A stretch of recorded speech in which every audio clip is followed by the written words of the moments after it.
नमस्कार किसान भाइयों, आप सभी लोग का हमारे चैनल इंडियन किसान चैनल में स्वागत है। किसान भाइयों, आज की वीडियो बहुत ही इंपॉर्टेंट वीडियो होने वाली है क्योंकि काफ़ी सारे हमारे किसान भाइयों का कॉन्सेप्ट क्लियर नहीं है कि गेहूं की फसल में यूरिया, पोटास, जिंक और डीएपी हमें कब डालना चाहिए और कितनी मात्रा में डालना चाहिए, क्या इसकी सही मात्रा है और क्या इसका सही समय पीरियड है। तो इसके लिए आप इस वीडियो को पूरा लास्ट तक देखते रहे क्योंकि 99% हमारे किसान भाइयों का कॉन्सेप्ट क्लियर नहीं है। या तो वो खाद का ओवरडोज कर देते हैं, यूरिया का, डीएपी का, एनपीके का और जिंक का, या तो वो कम मात्रा में देते हैं, तो जिस वजह से उनकी फसल में उन्हें सही रिजल्ट नहीं मिल पाता है और उसके बाद उनकी फसल में उन्हें घाटा देखने को मिलता है। काफ़ी सारे हमारे किसानों की ओवरडोज से फसलें जल के बर्बाद हो गई। कुछ हमारे किसानों की कम डोज से जो फसल है उनका उत्पादन आधे से भी कम निकल कर आया। और कुछ हमारे किसानों का ये है कि उन्होंने सही पे नाइट्रोजन, फास्फोरस, डीएपी का प्रयोग नहीं करा, जिस वजह से उनका उत्पादन बहुत ही ज़्यादा हानि उनको देखने को मिली है। तो किसान भी अगर अपनी गेहूं की फसल से बेहद अच्छा रिकातोड़ पैदावार लेना चाहते हैं तो आप इस वीडियो को पूरा लास्ट तक देखते रहिएगा। इस वीडियो को देखने के लिए सबसे पहले आपको एक कॉपी और पेन लेकर रख लेना है क्योंकि जो मैं आपको डोज बताने वाला हूँ, जो मैं आपको समय पीरियड बताने वाला हूँ, वो आपको कहीं पर कोई भी नहीं बताएगा। तो आप लिख लीजिएगा कि यूरिया, डीएपी, पोटास, जिंक का आपको प्रयोग कब कब करना है, कितनी मात्रा में करना है और क्या इसकी सही डोज है, क्या हम सिंचाई करने से पहले कर सकते हैं, हम किस सिंचाई करने के बाद करना है। तो इसके लिए आप लिख जरूर लीजिएगा क्योंकि ये जानकारी आपको कहीं पर भी किसी भी चैनल पर नहीं मिली। तो इसके लिए आप इस वीडियो को पूरा लास्ट तक देखते रहिएगा। और अगर आपने अभी तक हमारे चैनल को सब्सक्राइब नहीं किया तो फटाफट से चैनल को सब्सक्राइब करिएगा और इस वीडियो को जितना हो सके आप व्हाट्सएप पर, इंस्टाग्राम पर, फेसबुक पे अपने दोस्तों के साथ और हमारे किसानों के साथ जरूर शेयर करें। इससे आपकी जो पैदावार होगी बहुत ही शानदार, जो आपके पीलापन की समस्या होगी वो खत्म हो जाएगी और गेहूँ आपका ऊंचा नीचा नहीं दिखाई देगा, एक समान आपका एक लेवल में गेहूँ दिखाई देगा।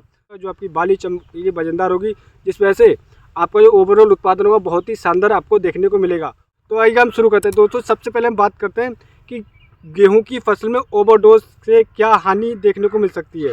तो दोस्तों, मैं आपको बता दूं कि कोई भी फसल आप लगा रहे हैं और उसमें अगर आप ओवरडोज देते हैं, स्पेशली गेहूं की फसल, जैसे कि आप देख रहे हैं बहुत ही ज़्यादा सेंसिटिव होती है गेहूँ की फसल। शुरुआती के 40 से 45 दिन तक अगर आप कुछ भी गलत तरीके से खाद का प्रयोग करेंगे या आप 40 किलो की जगह पर 60 किलो, 70 किलोग्राम यूरिया या कोई भी डीएपी, एनपीके या फिर जिंक का अधिक प्रयोग करें तो आपकी फसल 90% गारंटी के साथ कह सकता हूँ आपकी फसल जल जाएगी, बर्बाद हो जाएगी, सूख जाएगी।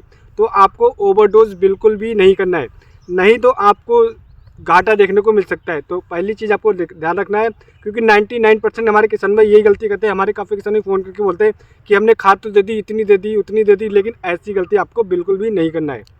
आपको किसी भी देखा दुनी में खाद का प्रयोग नहीं करना है क्योंकि काफ़ी किसान भाई दूसरे किसान भाई का खाद लगाते हुए देख लेते हैं और अपने खेत में लगाने लग जाते हैं। तो ऐसा आपको बिल्कुल भी नहीं करना है।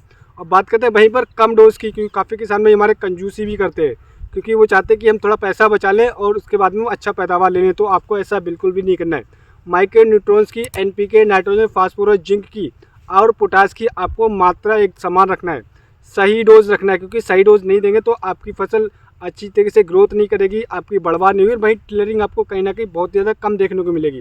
तो आपको सही मात्रा का अवश्य चयन करना है। अगर सही डोज देंगे, पूरी मात्रा में देंगे तो आपका गेहूँ एकदम स्वस्थ होगा, टिलरिंग जबरदस्त होगा, आपका खेत एकदम हरा भरा दिखाई देगा।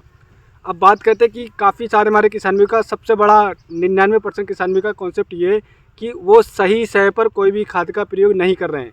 99% किसान हमारे यही गलती कर रहे हैं, जिस वजह से उनका ओवरऑल जो पैदावार आता है, जब उनकी फसल कल्टीवेशन होकर आती है, जब खंदाई होकर आती है, गेहूँ तैयार होता है, कटाई के बाद में जब वो उत्पादन देखते हैं तो उनका तो उत्पादन कहीं ना कहीं पिछले साल के मुकाबले कम निकल करके आता है, यानी कि 30 से 35% घाटा देखने को मिलता है। वो घाटा इसीलिए देखने को मिलता है कि उन्होंने उर्वरकों का प्रयोग तो करा है लेकिन सही समय पर नहीं करा। तो आपको ऐसी गलती बिल्कुल भी नहीं करना है। क्या सही समय पीरियड है, तो इसके लिए आप इस वीडियो को पूरा लास्ट से देखते रहिएगा क्योंकि आप सही समय पर माइक्रोन्यूट्रॉन्स की पूर्ति करेंगे तभी आपकी फसल अधिक कल्ले देगी, आपकी बालियाँ लंबी होंगी, दाने मोटे, बजने चमकदार होंगे। तो इसके लिए आप इस वीडियो को पूरा लास्ट से देखिए। आपको मैं डोज भी बताऊंगा, समय पीरियड भी बताऊंगा, तो आप इसके लिए आप इस वीडियो को पूरा लास्ट से देखते रहिएगा। तो अब बात करते हैं कि बुआई करते समय बात करते हैं क्योंकि काफ़ी सारे हमारे किसान भाई डीएपी, एनपीके, एसएसपी के साथ में गेहूँ की बुआई करते हैं। तो दोस्तों, बुआई करते समय काफ़ी सारे हमारे किसान इन उर्वरकों का प्रयोग करते हैं, लेकिन मैं आपको बताना चाहूँगा कि डीएपी में नाइट्रोजन की मात्रा नहीं होती है और वहीं पर एनपीके में नाइट्रोजन की मात्रा होती है।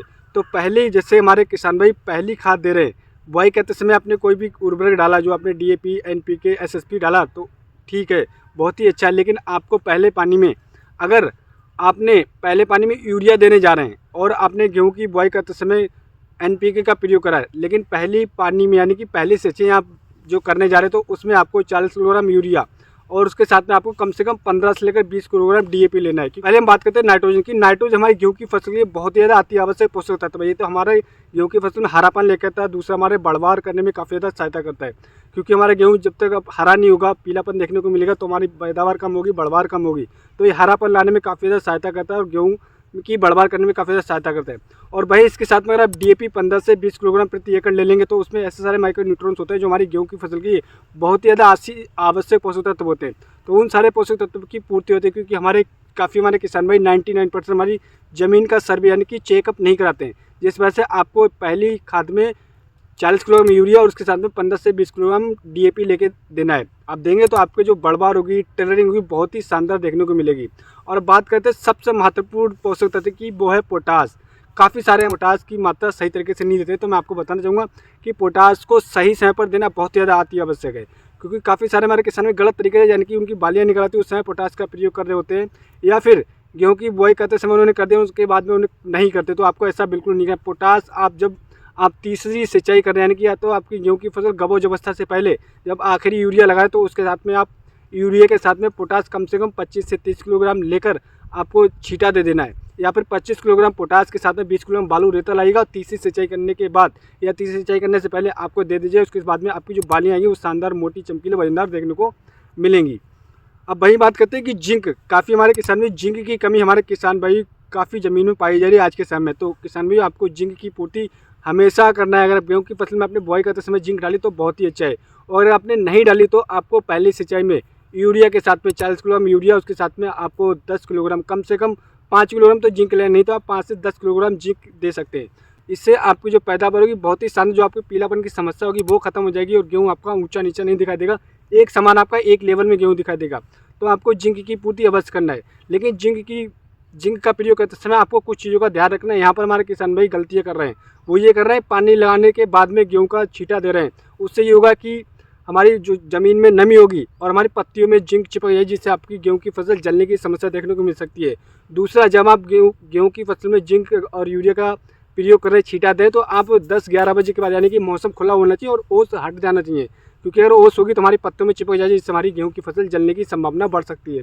तो ऐसी गलती आपको बिल्कुल नहीं करना है। अब बात करते हैं सबसे महत्वपूर्ण चीज़ की, वो है यूरिया।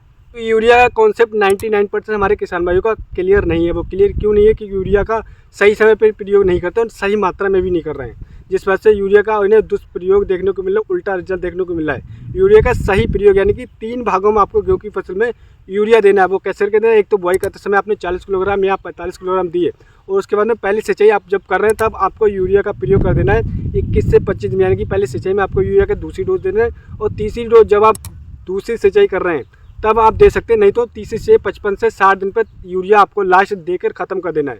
और उस समय आपको ध्यान रखना है कि यूरिया के साथ में आप पोटास जरूर दें। पोटास की मात्रा देने से होगा जो आपकी बाली चमकीली वजनदार होगी, जिस वजह से आपका जो ओवरऑल उत्पादन होगा बहुत ही शानदार आपको देखने को मिलेगा। और वहीं बात करते हैं एक सबसे महत्वपूर्ण की सिंचाई की, पहली सिंचाई, यानी कि यहाँ पर भी बहुत सारे हमारे किसान भी गलती कर रहे हैं, या तो वो सीरियस नहीं लेते अपनी गेहूँ की फसल को, जिस वजह से उनका जो पैदावार है तब वो अपने माथे को देखते हैं कि भैया हमने बहुत बड़ी गलती कर दी।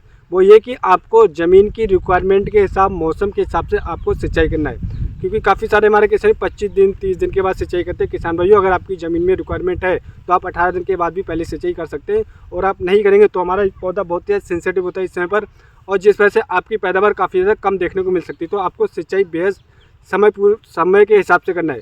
तो दोस्तों मैं आपको बताना चाहूँगा, अगर आप इस तरीके से गेहूं की फसल में जो मैंने आपको खादों का बताया, जिस समय पर बताया, आप प्रयोग करते हैं तो अपनी गेहूं की फसल से बेहद अच्छा रिकातुर पैदावार ले सकते हैं।